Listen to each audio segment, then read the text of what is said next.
dans cette petite séquence vidéo. Cette petite séquence vidéo au cours de laquelle nous allons parler un peu des prochaines cibles, des prochains présidents qui pourraient être éliminés.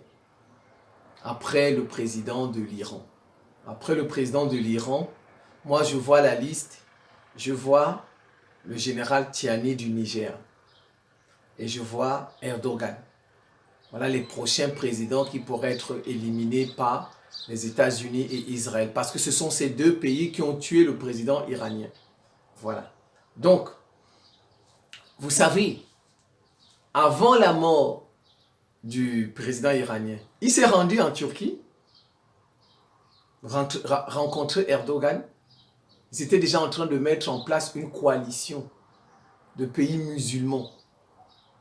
Donc c'est ça qui a dérangé aussi. Ça fait partie. Et en plus de ça, le fait qu'il pourrait succéder au guide. Donc il était en train de mettre sur place une coalition de pays musulmans et succéder plus tard au guide, au pape des Iraniens. Et comme lui, il a déjà montré que c'est un radical, donc on a dit ben, il faut plutôt l'éliminer. Et espérons que c'est un modéré qui viendra à la tête de l'Iran. Donc voilà, c'est un peu pour ça.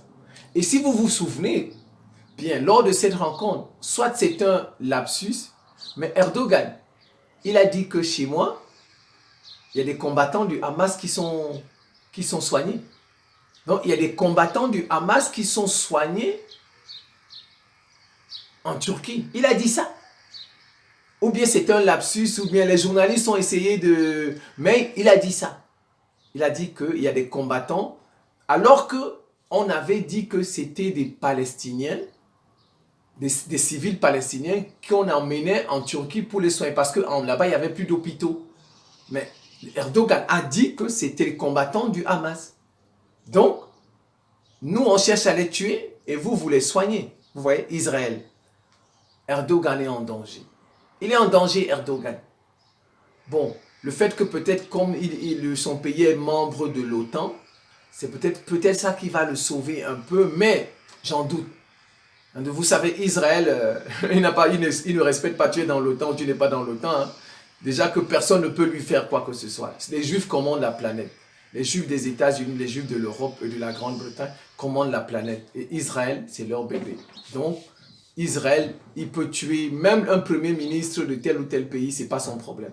Donc, bien qu'Erdogan soit membre de l'OTAN, je pense que s'il exagère avec les combattants du Hamas, Israël va l'éliminer.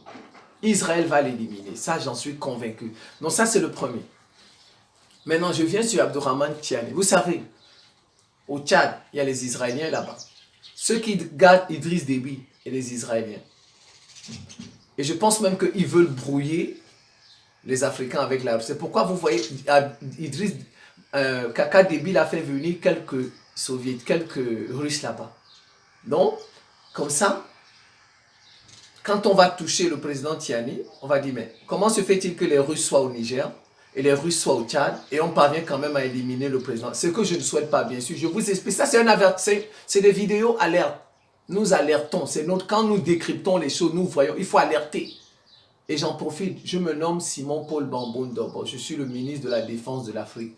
Ministre de la Défense de la souveraineté de l'Afrique. Ministre de la Défense du peuple noir. Ministre de l'éducation continentale africaine, ministre d'un monde multipolaire et de la réciprocité dans les relations internationales. Donc quand nous décryptons des choses, nous analysons, on les partage parce que ça peut arriver. Ça peut arriver. Tiani est en danger. Il ne faut pas l'oublier. Tiani est en danger. Pourquoi? Vous savez, le premier ministre nigérien était en Iran avant la mort du président iranien. Ils ont parlé de coopération militaire. De coopération militaire et de vente de l'uranium. Or, Israël ne veut pas d'uranium là-bas en Iran. Israël veut absolument détruire l'arsenal nucléaire de l'Iran. Donc, si le Niger vend de l'uranium à l'Iran, son président est en danger, n'est-ce pas? Vrai ou faux? Vrai ou faux? Voilà. Donc c'est pourquoi je vous dis que Tiani est en danger.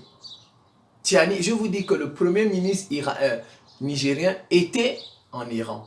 il a rencontré Raïssi avant sa mort. Et ils ont parlé de coopération militaire, ils ont parlé de coopération économique, en l'occurrence l'uranium. Le Niger fournit l'uranium à l'Iran, c'est pas bon pour Israël. Donc, Tiani est en danger. Donc, l'uranium va le mettre en danger. Le fait de vouloir fournir l'Iran en uranium va le mettre en danger. Et les Israéliens pourraient passer à l'action. Voilà, ils pourraient passer à l'action. C'est ça. Voilà les deux présidents qui sont en danger. Voilà. Erdogan, il est en danger par rapport au Hamas. Voilà, par rapport au Hamas. Et Tiani est en danger par rapport à l'uranium qu'il pourrait fournir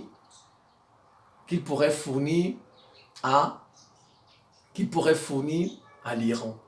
Mais vous savez, on peut toujours contourner, hein. Même la Russie peut prendre l'uranium en Iran, aller chez elle et ensuite passer. Il y a toujours des moyens de contournement, mais ils ne sont pas bêtes.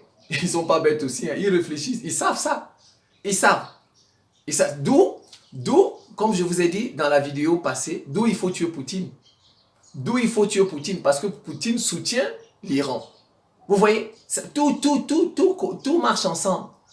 Tout se racole. C'est quand vous mettez les pièces du puzzle ensemble. Vous voyez, d'où il faut éliminer Poutine. Parce qu'effectivement, comme les Russes sont au Niger, ils peuvent prendre l'uranium du Niger, emmener ça chez eux et après trouver des moyens pour livrer ça à l'Iran. Donc, d'où la nécessité d'éliminer Poutine. Vous voyez, comme je vous ai dit dans la vidéo passée, c'est comme ça. Donc, voilà les présidents qui sont en danger après le président Raïssi. Nous, c'est notre job, alerter. Quand on décrypte les choses, on le dit. On partage pour alerter, pour avertir.